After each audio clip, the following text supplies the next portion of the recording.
Cinema అయిన మహా Maruti talkies cinema ముచ్చట్లకు స్వాగతం. నేను మిస్టర్ బీ. నా మాట సూటిగా ఉంటుంది, మ్యాటర్ క్లియర్ గా ఉంటుంది. వీరు టాకీస్ రాజా. ఇప్పుడు మ్యాటర్లోకి వెళ్దాం. తెలుగుకు సంబంధించి పాప్ రంగంలో కాస్త పేరు సంపాదించుకున్న సింగర్ గా స్మిత మనందరికి గుర్తింపు అయితే ఆవిడ తెచ్చుకుంది, కానీ గుర్తు పెట్టేసుకునే పాటలను అయితే ఆవిడ ఇంతవరకు ఇవ్వలేదనే చెప్పాలి. తెలుగు నుంచి కూడా ఓ పాప్ సింగర్ ఉంది అనే పేరు మాత్రమే ఆమెకు అలంకారం. ఎప్పుడో అప్పుడు కొంత హడావిడి చేయటం, తర్వాత కామ్ గా ఉండటం ఆవిడ పద్ధతి. ఈ మధ్య కాలంలో జనరల్ ఎలక్షన్స్ సందర్భంగా మోడీ గారిని సపోర్ట్ చేస్తూ చేసింది. మళ్ళీ ఇప్పుడు స్మిత ఇస్ బ్యాక్ అంటూ బాహుబలి సినిమా చుట్టూతా ఏర్పడ్డ క్రేజ్ ని ఉపయోగించుకుని ఫామ్ లోకి రావాలనే ప్రయత్నం ఒకటి చేసినట్టు కనిపిస్తుంది. బాహుబలికి ట్రిబ్యూట్ ఇస్తున్నాను అంటూ ఓ పాప్ సాంగ్ ని ప్రిపేర్ చేసి బయటికి పట్టుకొచ్చారు. ఆ పాట పేరు బాహా కిలిక్కి. బాహుబలి సినిమాలో వినిపించిన కిలికిలి భాష అందరినీ కూడా బాగా ఆకర్షించింది. ఆ భాషని రూపొందించిన రచయిత మదన్ కార్కేతో ఓ పాట రాయించుకుని దానిని స్మిత పాడి ఈ వీడియో రూపొందించడం జరిగింది. ఆలోచన చక్కగా ఉంది, కానీ కాన్సెప్టే మెచ్చుకునే రీతిలో లేదు. ఈ సాంగ్ సంబంధించి కాన్సెప్ట్ దర్శకుడు దేవాకట్ట ఇచ్చారు అని చెప్పేసి కార్డ్ వేశారు, కానీ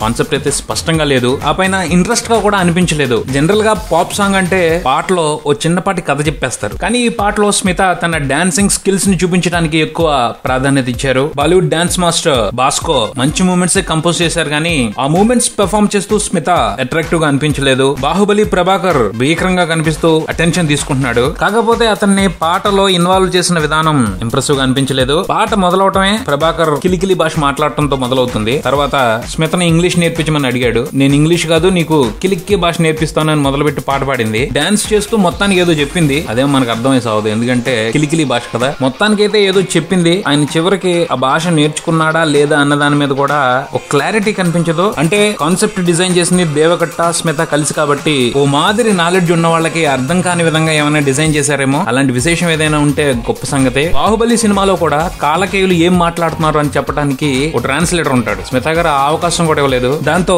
స్మిత ప్రయాస ఎందుకో, కాలకేయ ప్రభాకర్ ఇంటెన్షన్ ఏమిటో అర్థం కాక ఈ వీడియో చూస్తున్న ప్రేక్షకులు బాధపడాల్సిన పరిస్థితి. పోతే అచ్చు సాంగ్ ని బాగా కంపోజ్ చేశాడు, నీట్ గా డిజైన్ చేశాడు కూడా. సౌండ్ ట్రాక్స్ అన్ని బాగున్నాయి. వాటిని వింటూ కొంతవరకు సాంగ్ ని ఎంజాయ్ చేయొచ్చు. ఆ పైన ఈ పాటని ఒకే లొకేషన్ లో ఒకే సెట్ లో చుట్టేశారు. దాంతో సినిమాటోగ్రాఫర్ సమీర్ రెడ్డి గారికి కూడా విశేషంగా చేయడానికి ఏమీ లేకుండా పోయింది. మొత్తంగా ఈ పాట గురించి చెప్పుకోవాలి అంటే అద్రిందే, సూపర్ అనేదాకా వెళ్ళలేదు. ఓకే అనే ఫీలింగ్ దగ్గరే ఆగిపోతుంది. బహుశా స్మిత బాహుబలి పేరు చుట్టూతా ఉన్న క్రేజు, కాలకేయుల కిలికిలి భాష మీద ఉన్న ఆసక్తి నడిపించేస్తుందిలే అని అనుకుని ఉండొచ్చు. కాన్సెప్ట్ కాస్త ఇన్నోవేటివ్ గా ఉన్నట్టయితే తప్పకుండానే ఆ రెండు ఈ పాటను బాగా డ్రైవ్ చేసేవి. ఈసారి కూడా మన తెలుగు స్మిత మరో ప్రయత్నం చేసిందని సర్దుకుపోయి మురిసిపోవటమే కానీ జబ్బలు జరుచుకునే పరిస్థితి అయితే ఈ పాటలో కనిపించడం లేదు. ఇది బుల్టాన్. మరబుల్లంతా మళ్ళీ కలుద్దాం. Subscribe and keep watching Maruthi talkies. For me mister B and talkies Raja. Thank you.